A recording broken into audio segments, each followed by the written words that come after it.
अस्सलाम वालेकुम दोस्तों, उम्मीद है आप सब खैरियत से होंगे। ये मेरा वानिंजो का प्लांट है और आप देख रहे हैं कि ये किस कदर खूबसूरत लग रहा है। हम किसी भी प्लांट को जब ग्रो करते हैं तो अगर उस प्लांट को उसकी ज़रूरत के मुताबिक पॉट मुहैया किया जाए तो प्लांट ज़्यादा हसीन लगता है। जैसे कि वानिंजो को अगर आप किसी पॉट में भी ग्रो करें तो ये बहुत खूबसूरत लगता है, लेकिन हैंगिंग बास्केट में जब आपने इसको लगाया हो तो इसके नीचे को जाती हुई स्टेम्स जो हैं वो बहुत खूबसूरत लगती हैं और ये आपके लॉन की खूबसूरती को मज़ीद बढ़ा देता है। वानिंजो जो है, जैसा कि आपको पता है कि एक सन लविंग प्लांट है।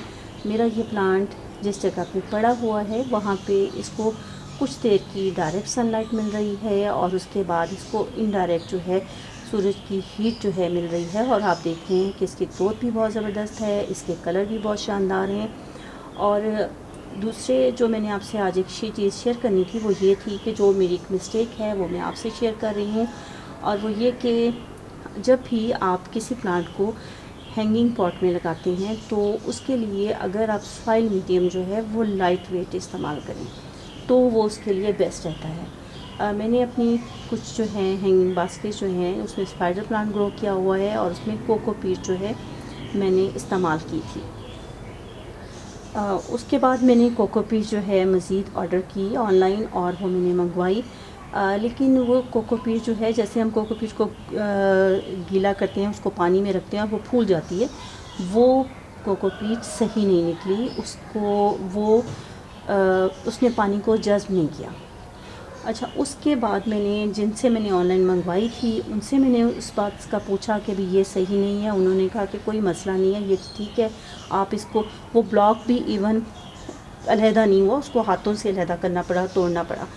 तो उन्होंने कहा कोई मसला नहीं है, आप इसको ग्रो कर लें। और मैंने उस कोकोपीट में अपने कुछ प्लांट्स जो हैं ग्रो कर लिए। लेकिन हुआ क्या, ये हुआ कि वो पानी जो है उसमें नमी मौजूद रहने की बजाय पानी उसमें ठहरा रहा और वो मेरे प्लांट जो हैं ज़ाया हो गए पानी की ज़्यादती की वजह से। तो मैंने कुछ प्लांट ग्रो करने थे, जैसे मैंने ये प्लांट जो है हैंगिंग बास्केट में लगाना था, इसमें मैंने सॉइल जो है वो यूज़ कर ली, मिट्टी यूज़ की, बालू मिट्टी थी क्योंकि कोकोपीट मेरे पास मौजूद नहीं थी। और उसका नतीजा ये हुआ कि अभी जैसे बारिशें हो रही हैं तो आप ये देखें कि ये इसकी जो हैंगिंग बास्केट की डोरी थी वो जो है अलहदा हो गई, टूट गई। ये देखें, ये इस तरीके से ये पॉट इस कंडीशन में था और अब जो है ये थोड़ा सा टेढ़ा हो गया और इसको मुझे अब रिपेयर करना पड़ेगा। तो आप जब भी कोई प्लांट ग्रो करें जो हैंगिंग बास्केट में हो तो उस सूरत में ये ख्याल रखें कि आप सॉइल मीडियम जो है वो हल्का यूज़ करें, लाइट वेट यूज़ करें। उसमें ये होगा कि जब हम पानी, आमतौर पे जब हम प्लांट को पानी देते हैं तो उसमें वो फिर भी चल जाता है, लेकिन मानसून में क्योंकि तकरीबन हर वक्त ही तकरीबन रोज़ाना जो है बारिश हो रही होती है, मिट्टी मुसलसल गीली रहती है, ये भी नम रहती है, तो उस सूरत में ये होता है कि वो डोरी टूट सकती है। बाज़ दफ़ा ये भी हो जाता है कि वो पॉट टूटा तो किसी दूसरे प्लांट पे गिरा और आपका वो प्लांट ख़राब हो गया। तो इस चीज़ से बचने के लिए आप सॉइल मीडियम लाइट यूज़ करें और अपने प्लांट की बेहतर ग्रोथ के लिए उसको एक्स्ट्रा टाइम डायरेक्ट सनलाइट जो है बहुत देर के लिए ना दें, ताकि इसके लीफ के शानदार कलर जो हैं वो बहाल रहें। पानी जो इसकी बेसिक नीड है, इसको मैंने मानसून के मौसम में तो मैंने इसको एक दफ़ा भी पानी नहीं दिया क्योंकि ज़रूरत ही नहीं थी, इसमें इतनी नमी ऑलरेडी मौजूद रहती थी। लेकिन जब बारिशें ख़त्म हो जाएं तो जब आप देखें कि इसके पत्ते थोड़ा सा डल हो रही हैं, इसकी सॉइल आपको ड्राई महसूस हो रही है, तो इसको ज़रूर पानी दें।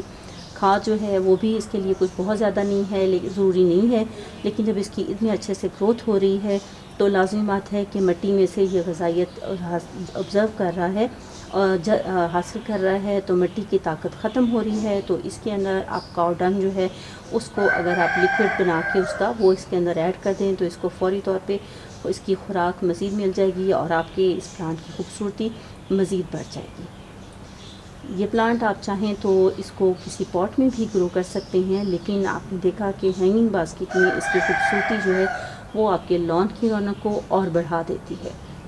उम्मीद है आपको मेरी ये वीडियो पसंद आई होगी। आइंदा किसी और वीडियो में आपसे फिर मुलाकात होगी। तब तक के लिए अल्लाह हाफ़िज़।